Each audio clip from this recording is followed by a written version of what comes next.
Kewajiban haji. Yang dimaksud wajib haji adalah amalan-amalan yang kalau ditinggalkan hajinya tetap sah, tapi orang itu wajib membayar denda berupa sembelihan. Jumlahnya ada 5, yaitu yang pertama ihram dari mikot, batas wilayah untuk mulai niat haji atau umroh. Mikot orang yang di Makkah adalah Makkah itu sendiri, baik untuk haji maupun umroh. Mikot dari arah Madinah adalah Dzulhulaifah, sekarang dikenal dengan Bir Ali. Dari arah Syam, Mesir dan Maroko, Jufah. Dari arah Yaman bagian Tihamah, Yalamlam. Dari arah Najd, wilayah tinggi di Yaman dan Hijaz, Qornul Manazil. Dari arah timur, Irak dan sekitarnya, Dzatu Irq. Untuk umroh, orang yang sudah berada di dalam wilayah tanah haram wajib ihram dari luar wilayah haram, disebut khil. Yang paling utama adalah dari Ji'ronah, lalu Tan'im, lalu Hudaybiyah. Bagi yang tidak melewati satupun mikot secara langsung, maka dia harus ihram saat posisi sejajar dengan salah satu mikot, baik di darat maupun di laut. Kalau tidak bisa, maka dia ihram 2 marhalah sekitar 80-90 km sebelum sampai ke Mekah. Contoh, orang yang datang dari laut dan melewati jalur yang sejajar dengan Yalamlam, maka dia harus ihram dari situ.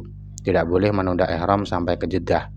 Ini berbeda dengan pendapat sebagian ulama yang membolehkan ihram dari Jeddah karena jaraknya dianggap sama dengan Yalamlam. Tapi pendapat ini lemah. Kalau seorang ihram setelah melewati mikot, maka dia wajib membayar dam atau denda, meskipun dia lupa atau tidak tahu, kecuali dia kembali ke mikot dan niat ihram dari sana sebelum mulai amalan haji seperti tawaf kudum. Kewajiban kedua, bermalam di Musdalifah atau mabit. Wajib bermalam di Musdalifah minimal 1 saat atau sejenak setelah pertengahan malam tanggal 10 Dzulhijjah.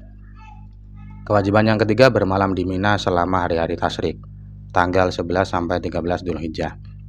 Wajib bermalam sebagian besar malam di Mina, tapi kalau seorang sudah keluar dari Mina sebelum matahari terbenam tanggal 12 Dzulhijjah, maka dia tidak wajib mabit malam ke-13.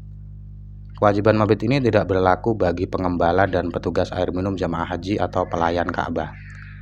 Kewajiban yang keempat, tawaf wada atau perpisahan. Wajib bagi semua orang kecuali wanita yang sedang haid dan orang Mekah yang tidak keluar dari kota setelah haji. Kewajiban yang kelima, melempar jumroh.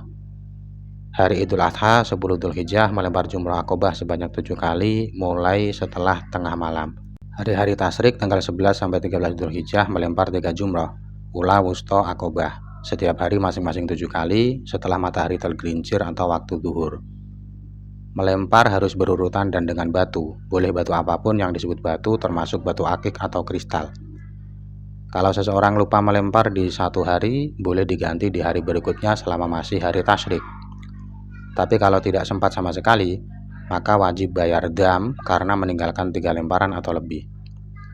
Catatan penting, semua amalan wajib haji ini jika tidak dikerjakan tetap sah hajinya, tapi wajib bayar dam.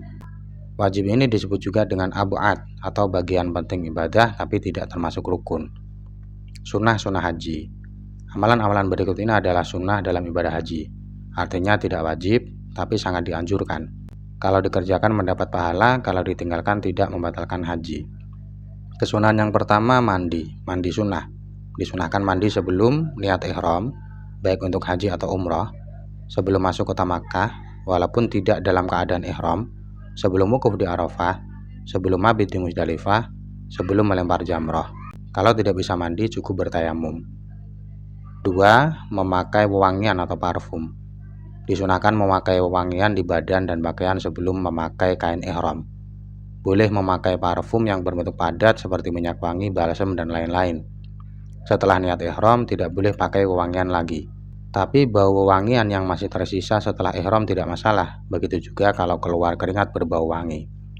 Kesunahan yang ketiga, membaca talbiyah, yaitu bacaan labbaik Allahumma labbaik, labbaik la syarika lak labbaik, innal hamda wan ni'mata lak wal mulk la syarika lak.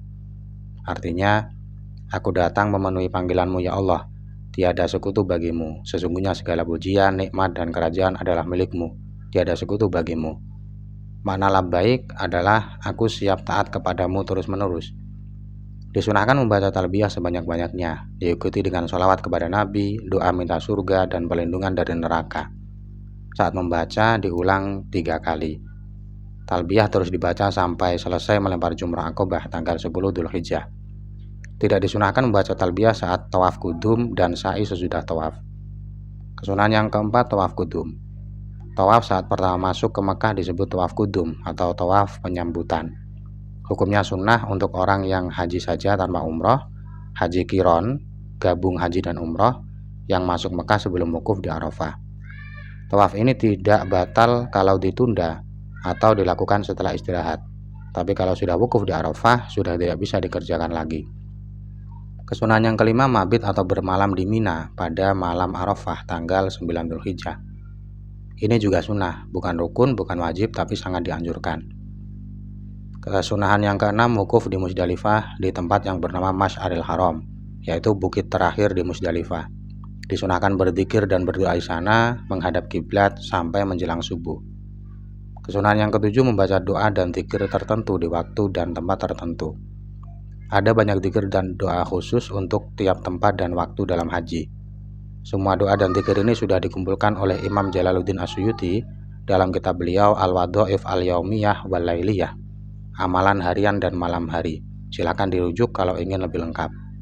Kesunahan yang ke-8, ziarah ke makam Nabi Muhammad SAW. Disunahkan ziarah ke makam Rasulullah bahkan bagi orang yang bukan sedang haji atau umrah sekalipun, karena ada banyak hadis yang menyebutkan keutamaan dan pahala besar dari ziarah ini. Yang ke-9, minum air zam-zam. Disunahkan minum air zam-zam bagi siapa saja, baik yang haji maupun bukan. Air zam-zam adalah air terbaik di dunia, bahkan lebih utama dari telaga Al-Kautsar di surga.